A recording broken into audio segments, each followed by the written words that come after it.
Samantala, sa mga oras na ito, makakasama po natin sa linya ng telepono ang Chief of Regional Public Information Officer na si Police Major Shalami Chang para pag-usapan po natin yung idineklarang full alert status kahapon ng PNP dahil nga sa nagaganap na rally na hanggang ngayon nandyan pa ang ating mga protesters sa EDSA. So, Ma'am Chang, good morning po. Welcome po dito sa DXAS.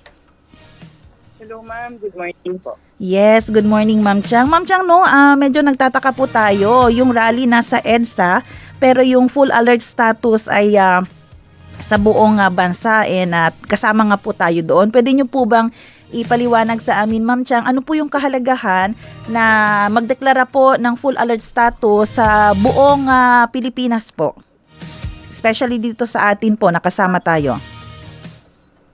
Yes ma'am, ang full alert status po ma'am, usually dinideclare po yan ng national headquarters or kahit kami dito ma'am sa Region 9, pwede po kaming mag full alert status. Depende po sa situation. Just like before this full alert status ma'am, naka full alert status po kami dito sa Region 9 because of the visit of our president dito sa area natin, kung maalala nyo po. Yes nung Monday. So, naka-full alert status din tayo noon. Itong full alert status naman po ngayon, ma'am, ay nanggaling sa national headquarters. This is implemented nationwide. Hindi naman kayo dapat mag-alala yung ating mga kababayan po. Pero, dinideclare po talaga ito kapag merong mga major events.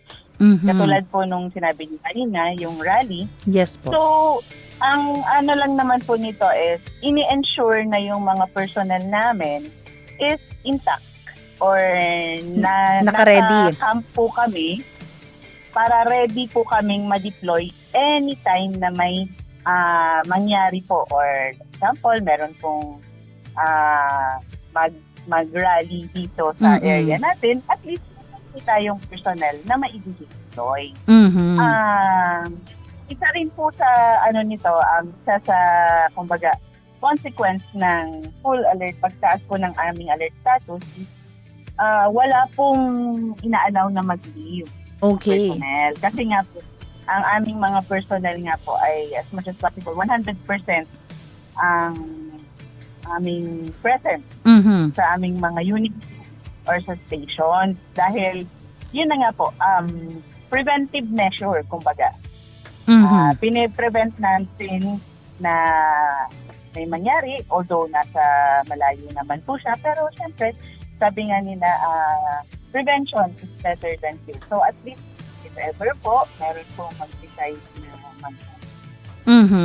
ma'am, this is implemented nationwide pang ha. So ganun din po yung sa ibang lugar. So lahat po kami, wala leave, para na lang po pag emergency talaga yung mga may sakit talaga yung mga personnel namin.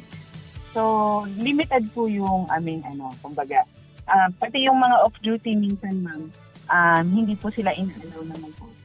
Nare-restrict po sila. Nagkakaroon po sila ng intact to barracks.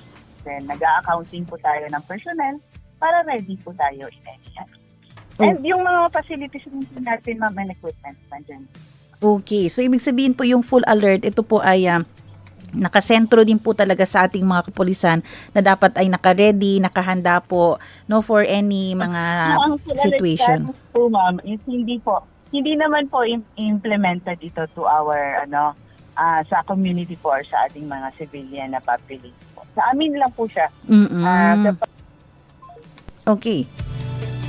Okay, naputo lang tayo saglit with Major Chang, pero yun nga yun yung maganda doon na bibigyan po tayo ng enlightenment na pag sinabing full alert status, ang una talagang reason nito ay para po mabigyan ng ready ang ating mga kapulisan.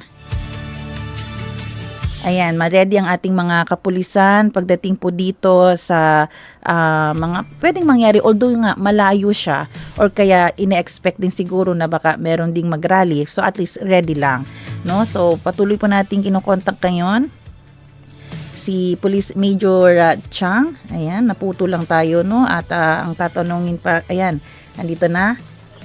Okay, wait lang po. Ayan, hello po ma'am. Sorry po naputol po kayo. Yes, po, ma'am. Opo. Yes, po, ma'am. So yun nga po yung pinapaliwanag natin po, no, yung tama po, no, yung full alert po Ma'am Chang ay number 1 para po talaga ito sa ating mga PNP na maging handa lang talaga sa kahit anong sitwasyon. Yes, po, ma'am. Opo. Kasi isa rin po sa inaana natin dito, ma'am, if ever po may mag-rise na threat, at least alam namin at kaya namin siya i-address. Mhm. Diba? Hindi na namin binibigay yung burden or hindi na namin pinapaproblema yung mga civilian. Kami na po ang bahalang mag-address.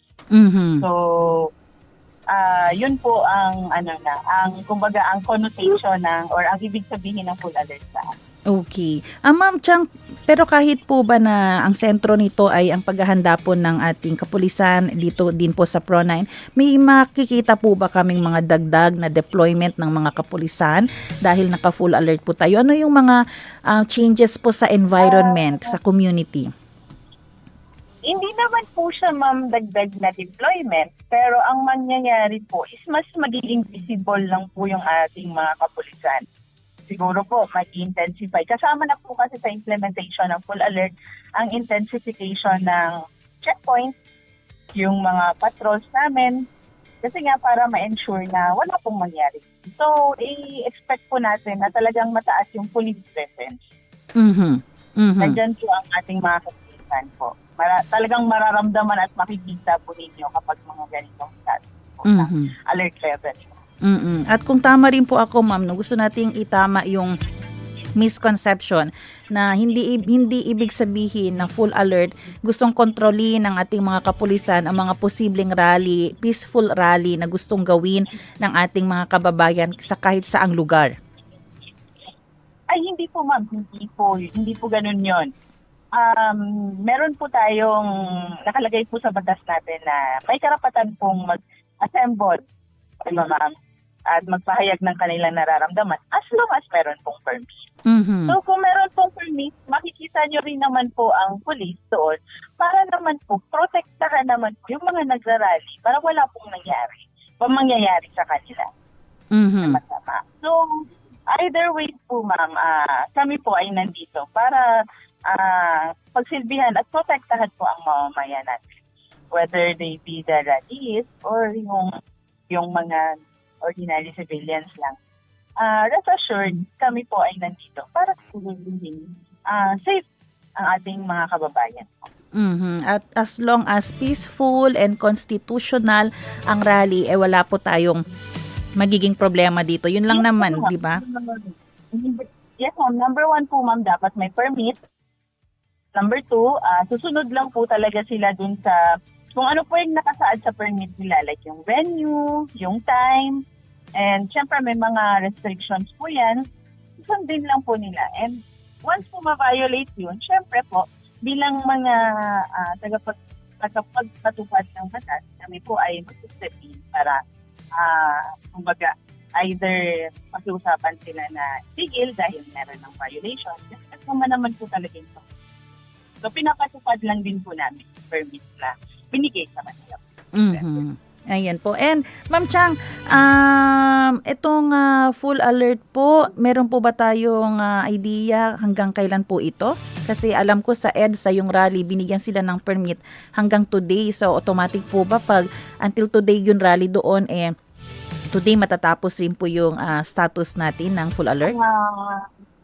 Usually, ma'am, ang full alert ay dina-downgrade or nililift after ng mga events na ganyan, ma'am. Katulad po nung pagbisita sa atin ng ating presidente, ang full alert is before his arrival, during, and after nung nakaalis na siya sa AOR natin sa Kapanagin. So most probably, ma'am, hihintayin lang din po namin since nanggaling naman po yung utos ng full alert status namin sa national headquarters, hihintayin lang po namin na i-downgrade niya ito ulit sa normal alert status.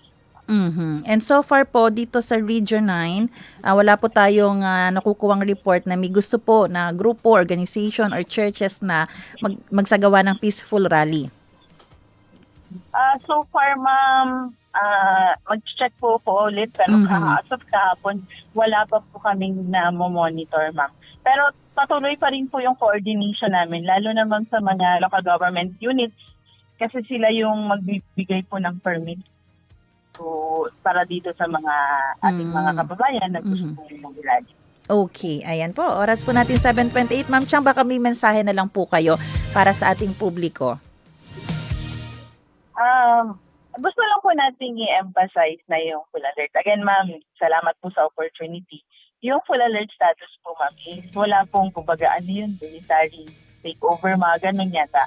Parang natakot yung ating mga kababayan. Wala pong ganun na mangyayari.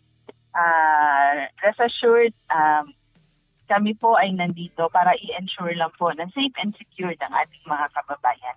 Wala po kaming gagawin na hindi po tama or makakalapag sa batas, especially sa human rights. Kasi dapat kami po ang unang-unang pumoprotekta sa karapatang pagkao ng ating mga kababayan. So, ngayon pong nasa full alert status kami, ang ini-expect lang po namin at hinihingi lang po namin sa ating mga kababayan ay mag-cooperate lang po sila. Siguro po kung medyo madaming checkpoint, mag-cooperate na lang po tayo sa mga checkpoint, lalo na kasi alam natin pag may checkpoint, may traffic yan eh. Diba, ma'am? So, most probably, operation lang po talaga ng public ang kailangan namin. And be vigilant na lang po tayo kung mga kaduda-duda na mga grupo or aktibidad, i-report po agad sa 911 po. Especially kung may mga alam po kayo na mga baril, loose firearms, no? At may mga grupo ma'am. dyan. Anything, ma'am. Yes, ma'am. Anything na kaduda-duda, hindi normal po sa inyong lugar, dial 911 lang po. At i-address po namin. Kasi hindi po natin alam, baka mamaya sinasakyan nila ang activity pero iba pala ang purpose ng pagtipon-tipon nila dyan sa inyong barangay. So, tayo po ay right away mag-inform sa ating mga kapulisan. Ma'am Chang, maraming salamat po sa time po ninyo lagi dito na binibigay sa DXAS. God bless you po, Ma'am Chang. Thank you po, ma'am. Good morning po. Ayan. Good morning. Kasama po natin ang mismong Chief of Regional Public Information Officer, si Ma'am Police Major Shelami Chang. So again po